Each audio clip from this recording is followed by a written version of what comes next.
It says it's preparing the meeting. Okay, perfect. So once it just says setting up your meeting for YouTube Live. All right. So it says it's preparing the meeting. So I'm Great. excited to talk to you today about Okay, some. perfect. Yeah. So once it just says setting up your meeting. I think that it's important for us to educate everyone on the changes that have happened with the most recent lawsuit that happened this year. So I thought it would be great to do just like you can ask me some questions. We'll have a good discussion about what happened and how it will affect, buyers and sellers in the market today and moving forward into 2025. Yeah, I So love it. There was a ton of buzz about it during the summer, right? June, yeah, July, August, tons of buzz. And now that we've actually been able to sit with it for what, 4 months now, we're kind of able to see how everything's kind of unfolded and kind of where have things changed and where have they stayed the same. And so this will be a fun discussion for us to have. So as far as what you see, like what was the recent lawsuit even about? so it was kind of a crazy ordeal. And I'll tell you a story and then I'll tell you how it turned out. So let's start with the story.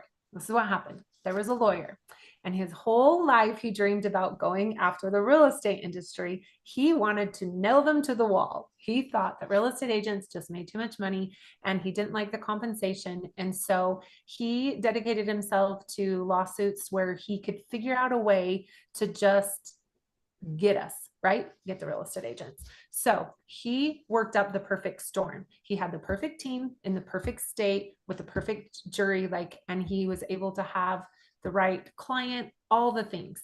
Well, the reason why he didn't get a lot of attention was because the whole premises of the lawsuit was that real estate agents were colluding against a seller. And the definition of colluding means we, as agents, we forced sellers to pay both sides of the commission, and they had no choice in the matter, and they had no choices as far as how much they paid in compensation. Well, it's laughable because we know that there are so many different options, right? There's so many different, you can call them cafeteria style agents out there or agencies out there. So the National Association of Realtors was like, oh, that's funny, that here he comes again, here he comes after us again. So they just kind of ignored it because it didn't make any sense. Because how could you say that agents were colluding against sellers if sellers had so many choices as to how they wanted to pay commissions? So unfortunately, just like in the movies, this lawyer was able to grandstand. He did a big show for the jury. And last minute, he plays a video. And this video was horrifying. It was a big wig in the real estate industry, very well known. And he was very intoxicated and he was talking in vulgarities and he was very it was appalling what he said and how he said it. But basically, he was like, oh, it's so easy to take advantage of buyers. It was very, very horrible. So, of course, now all of a sudden, having seen that, the whole jury is like, yeah, real estate agents are horrible, horrible. Let's just stick it to him. So they did. That's what they did. they just they just said, you have to stop colluding against sellers. You cannot force them to pay a straight percentage all the time. They have to have options, which is funny because they have options. They have a million options. So there are some positives. There are some positives that came out of the lawsuit that I do want to focus on. So I think we should definitely go into that. But I do want to state that it was a $418 million settlement. And the changes were to increase transparency and compensation across the real estate transaction. That was basically bottom liner. If you happen to be a part of this class action suit as a seller, you received between $50 and $500. If you were part of the lawyer's team that won the lawsuit, they were rewarded millions of dollars. Millions of dollars. So, winner, ding, ding, ding, was the lawsuit or the lawyer's team. And interesting little side note, little fact. One of the main lawyers actually opened up his own cafeteria style real estate company with some of his earnings. So Interesting, don't you think? Yeah, fascinating to see where the money went, right? Of the 418 million. So, as far as what you're seeing though, how did this affect compensation for real estate agents? So basically, to put it simply, what they did was they made it a very clear division between a buyer's agent and a seller's agent. So when I go on a listing appointment, I used to always talk about we are going to compensate. We're going to decide right now on paper how much are you going to compensate the buyer's agents and how much are you going to compensate myself as a listing agent. So it was all one big decision. So now when I go out as a listing agent, I am only negotiating in my behalf. And I am saying that as a listing agent, these are the services I provide. I'm a full service agent. Therefore, this is a compensation structure. And they're hiring specifically just me. And they've divided it. So the buyers will now hire their agent and they will decide how much that agent is going to get paid. And then the difference is now on the actual offer, there is a blank spot where the buyer will request that the seller compensate their agent a dollar amount, a percentage. So really nothing's changed as far as how much compensation is being paid. But what has changed is how it's being negotiated. And I will agree, it is more transparent. There are more choices in it that the buyers hire their agent. It takes a little bit more work for buyers agents to explain. If in other states things are different, I've always done a presentation, but there's a little bit of change that way. So it's not how much is being paid, it's just how it's being negotiated. So that's what I've really seen the biggest change. That's good. Yeah, I think the biggest thing is, I mean, for Utah, we've had that buyer broker agreement in place for so many years that as I talk to different agents across the, different states, I hear some where it's like, well, we've always been doing this. The only difference is, we just have to have this signed, immediately before we even show the house, versus others that are like, oh yeah, this is a completely new form for certain states where they're like, okay, got to get used to this new form. Well, and I So. know that we were talking too that the lenders have made some adjustments in regards to the lawsuit. What does that look like?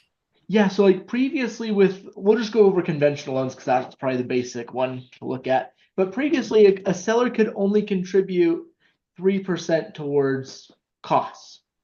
And now they've made an adjustment where they say, well, because there's potentially the seller who could be paying that commission for the buyer's agent, they had to up that from 3% to 6%. And so I mean, on your side, it sounds like they kind of split them, and ours, they kind of joined them together, right? Where they made it so that the seller can contribute more to a buyer. Yeah, it's funny, kind of opposite, but all along the same thought process. So Yep. interesting. Yeah. So they made all those changes like right as the NAR lawsuit was kind of finalizing and everything like that. So as far as when that took place, though, that took place, what was it, August 17th of 2024? Yes.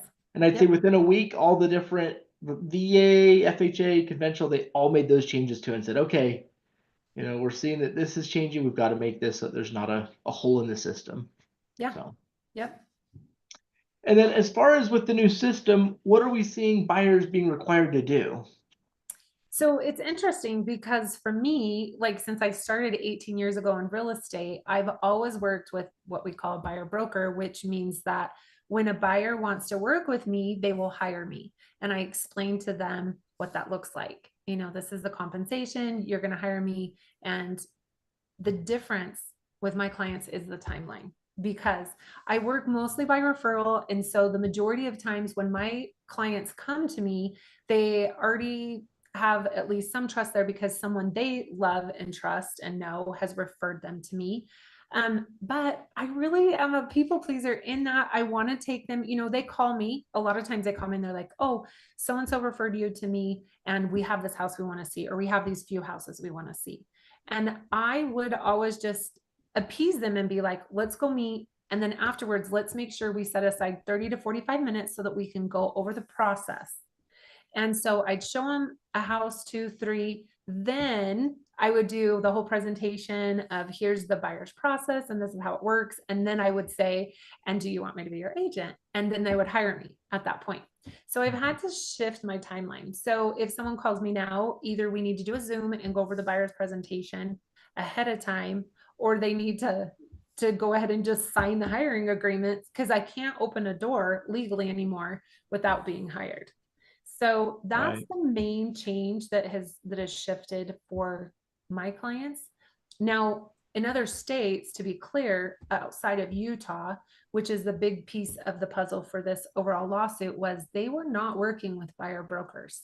So I do agree 100% that there should be clarity in that process and that buyers should understand what they're getting themselves into and understand the compensation, how that works for their agent. So I applaud Utah for always doing it. I love that. And I also applaud Utah for coming up with a quick response to the lawsuit and then just adding the negotiation for the buyer's agent right in the negotiation of the offer. It's beautiful. It makes it very clear and very easy to negotiate. Right. And then for you, how do most consumers just stay informed with upcoming changes?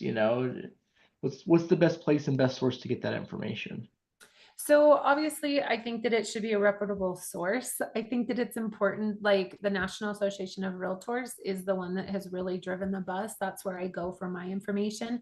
That's where you're Mhm. going to get the best and most updated information from that. And obviously, if you're just an average consumer, you should come to your agent like me. I really hope that my clients will come to me with their questions because I am the trusted advisor that's getting all of the information and working on making sure that it's clear and easy for them to understand what the changes are. And no one should ever be afraid to ask a question and get educated. And I also feel like it's important to do it with anticipation. Like it's funny because people hesitate to reach out to me, and probably the same with you. It's so funny how they protect me. They're like, "Oh, I don't want to waste your time," or "I don't want to just, drag you around unless we're serious." The truth of the matter is, please, please, like reach out, drag me around. We need to be prepared. We need 90 to 120 days is I think a good timeline for people to start the process. Don't you think? Yeah, definitely. Because I always look at it, I mean, as if we can get a hold of them 60 to 90 days before we're really wanting to get serious, that's always a good thing because then we can set up and say, okay, we're going to take the application here, we're going to pull credit, get the whole TBD approval.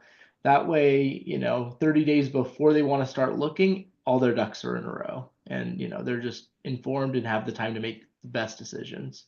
So, Yeah, and I've been pleased. I've really been happy with how this has played out, and the changes that have happened have been positive for me and for my clients. There are some stumbling blocks and they keep adjusting paperwork, trying to better verbiage or different things like that. But in the end, what appeared to be a big scary situation, they've been able to implement the changes and make it beneficial for the buyers and the sellers. So yeah, I appreciate you taking time today to kind of just talk out this whole lawsuit and answer some questions as to how it all works. Did you have any more comments? Anything that you feel like we skipped over that you want to address? yeah, no, as I see it with almost every single buyer, I'd say very little has changed from start to finish. Just on the loan side, on the real estate side. I think, like you said, there's better transparency overall. And there's a few more documents to sign here and there along the way. But overall, I'd say, business is moving forward and we're seeing the real estate market that's going to have a great 2025 is what I'm seeing. So, Yeah, I'm excited. I'm glad we got this all under wraps to move into 2025 because 2025 is looking pretty fine. There are some great things happening. Elections are over, things are simmering down, rates are settling down. They're predicted to come down just a little bit more, right? Is that what you're right, hearing too? Some good predictions on rates, and I currently am helping multiple clients. It's a perfect time if you want to get ahead of the market to sell your home and buy a new one. There's a window of opportunity right now where you can actually put an offer on your new home contingent upon the sale of your existing home. That's not going to last for very long. But I have multiple clients right now and we're working that out. And it's funny because I'm training a new agent and she said, "It's not how you're supposed to do it." And I said, "Absolutely not. That's not how I'm supposed to do it." I'm like, "How you're supposed to do it is you're supposed to sell their house, have the money in the bank so that you're 100% prepared and ready to buy the other house. That's the surest way to do it, right?" Yeah. I said, "The second surest way to do it is to list the house, get a buyer, then make an offer and say, 'Hey, Mr. Seller, I have a buyer and I want to buy your house because this buyer wants to buy my house.'" And the worst way to try and do it is to say, "Can I buy your house? I don't know exactly what I can buy your house, but can I buy your house? And I'm going to sell my house so I can buy your house. Deal?" And that's what I'm doing. I can do it now with my knowledge and experience. And there's a lot of moving parts. I feel like I'm constantly moving things around, but now is the time. If you want to do something crazy, if you want to take advantage, now is the time. So thanks for pointing that out. Yeah. And like you said, it'll be interesting to see. I mean, I personally see once we probably start seeing 5 point something, 5.99, that all of a sudden disappears overnight, right?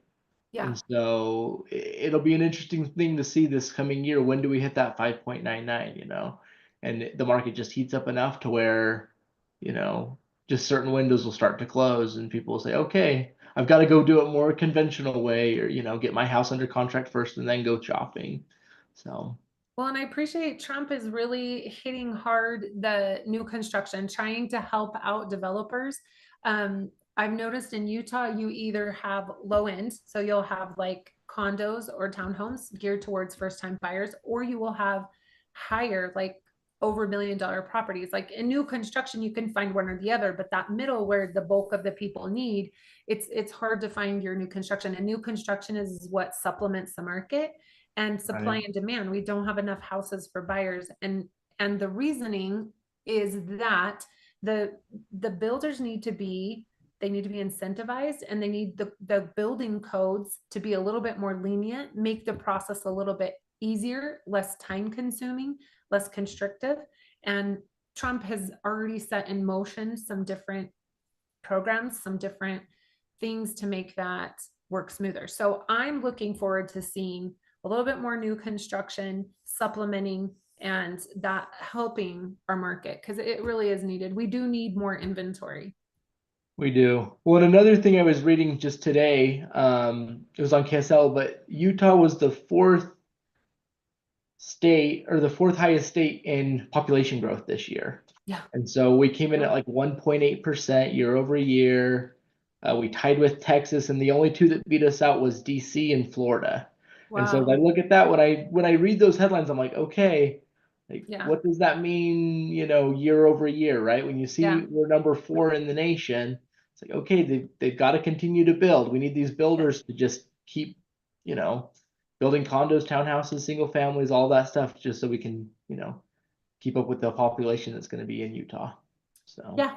Yeah, agreed 100%. So I see good things in our future and I hope people understand that this lawsuit, although it felt like it was going to be very nasty and very detrimental to the real estate industry, has turned out to be just fine. So thanks for helping me portray that to our friends at home. And I look forward to talking to you again soon. okay, Thank you. sounds good, Janet. Take Okay, care. see ya.